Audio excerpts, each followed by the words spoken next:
आदाब नमस्कार, मैं हूं अजरा और आप देख रहे हैं मंथन टुडे। आज बिहार विधानसभा का पहला चरण है और वोटिंग जारी है।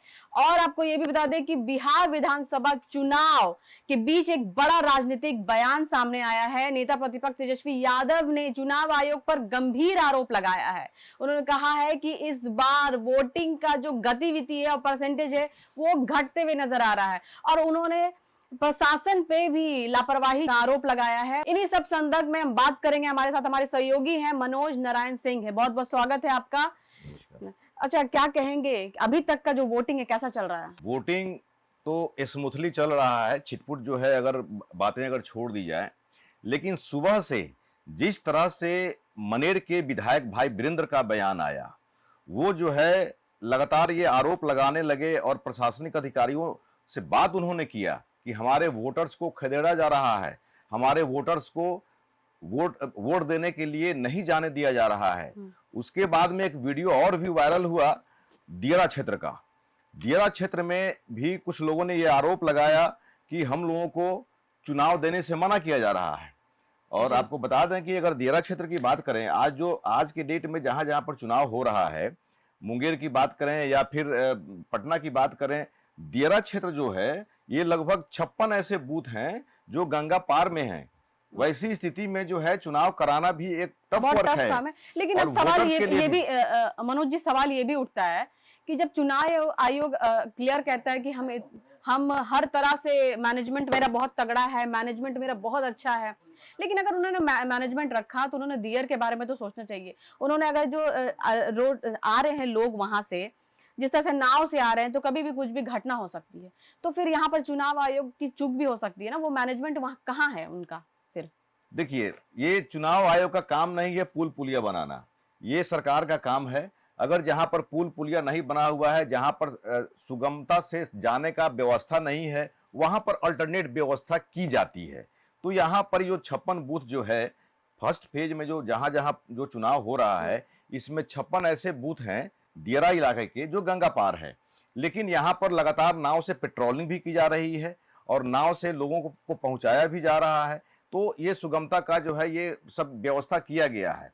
लेकिन जिस तरह से वीडियो सब सामने आ रहा है, दियारा क्षेत्र में दानापुर में जो है लोगों का जो है कुछ बयान आया है, वीडियो आया है कि हम लोगों को बूथ पर जाने से रोका जा रहा है, वोट देने में हम लोग को परेशानी की जा रही है। उधर भाई वीरेंद्र मनेर के जो विधायक हैं, आपने ये कहा, एक वीडियो लेकिन सामने आया कि जिस तरह से लोग को टेंशन था, लोगों को लग रहा था कि कुछ ना कुछ मोकामा में इस बार होगा। लेकिन देखिए, वही दूसरी ओर अगर हम देखेंगे तो मोकामा में इस बार शांतिपूर्ण चुनाव हो रहा है। तो इस पे आप क्या कहेंगे? देखिए, मोकामा हॉट सीट कह सकते हैं कि बिहार में चुनाव को लेकर के जिस तरह से सुरक्षा का व्यवस्था यहां पर किया गया या आचार संहिता लागू हुआ, उसके बाद में मोकामा में दुलारचंद यादव की हत्या, ये ऐसी हत्या मानी जा रही थी कि चुनाव आयोग की नींव हिला दिया था इसने।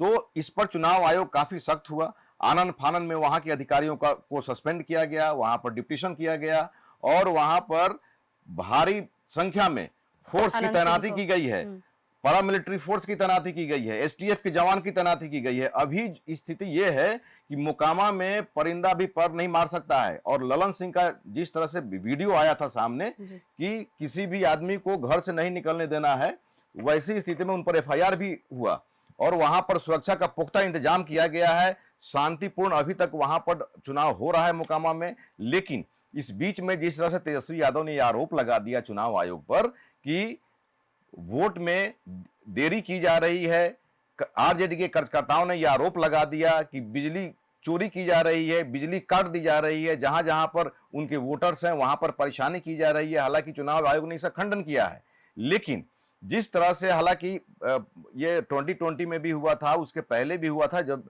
ईवीएम मशीन से जब वोटिंग होती है तो कई जगहों पर ईवीएम में खराबी आना भी होता भी है खराब। कई जगह से तो खबर भी आया है, आरा में हुआ, गोपालगंज में खबर आया है कि ईवीएम मशीन खराब हो गया है और लेट भी हो रहा है, लोग परेशान है, लाइन लगे हुए हैं। दूसरी ओर ये भी है कि लखीसराय से एक मामला सामने आया कि बूथ कैप्चरिंग का मामला सामने आया था। देखिए, लखीसराय में वो भी हॉट सीट है। लखीसराय भी विजय सिन्हा जो बिहार के, हालांकि एसपी ने क्लियर कर दिया कि ऐसा किसी तरह का नहीं है कुछ भी। वहां पे मामलों को संभाल लिया गया। लेकिन और दूसरी ओर आप देखिए कि लखीसराय में जो है डिप्टी सीएम है विजय सिन्हा पे जो है उनपे वहां के जो लोग हैं प्रशासन के बारे में वो बोल रहे हैं कि प्रशासन ही है जो परेशान कर रहा है, मिला हुआ है उससे, और आरजेडी के लोग हैं जो मुझे गांव में घुसने नहीं दिया जाए। तो ये क्या लग रहा है, ये राजनीतिक बयानबाजी है या फिर वो जानबूझ के इस तरह से, वहां के लोग आखिर क्या कर रहे हैं वहां पे, उनको घुसने क्यों नहीं दिया जा रहा? देखिए, लखीसराय में विजय कुमार सिन्हा हैं, बिहार के निवर्तमान डिप्टी सीएम, और वो चुनावी मैदान में हैं। और जिस तरह से उनको जो खबर जो आई थी, उनको जानकारी मिली कि उस जगह पर बूथ कैप्चरिंग किया जा रहा है, हमारे वोटर्स को प्रभावित किया जा रहा है, वैसी स्थिति में उस बूथ पर गए और वहां पर लोगों ने उन पर गोबर फेंका और वो आरोप लगाने लगे कि प्रशासन के लोग निकम्मे हैं, प्रशासन के लोग जो है यहाँ पर अपनी व्यवस्था दुरुस्त नहीं रखे हुए हैं। ये तरह तरह के आरोप लगाए हैं। हालांकि पिछली बार भी ऐसा हुआ था, वहीं उसी के आसपास में उनका पिछली बार भी ऐसी व्यवस्था हुई थी और इस तरह का आरोप उन्होंने लगाया था। लेकिन उन्होंने अभी प्रशासन और वहां के आरजेडी कार्यकर्ताओं पर आरोप लगाया है कि उस बूथ को प्रभावित किया जा रहा है। जी। अच्छा, ये जो स्लो वोटिंग जो देखा जा रहा है, इससे किसको फायदा होगा? भले ही ये आरोप लगाया जा रहा है कि स्लो वोटिंग हो रहा है, लेकिन अगर हम लोग डाटा पर अगर नजर दौड़ाएं तो 2020 में फर्स्ट फेज का चुनाव हुआ था 71 सीट पर, और उस समय 1 बजे का जो वोट पोल हुआ था वो 33.1% था। और आज के डेट में 1 बजे 1 पीएम जो हुआ है, वोट जो कास्ट हुआ है, जो चुनाव आयोग ने दिया है, वो 42.31% है।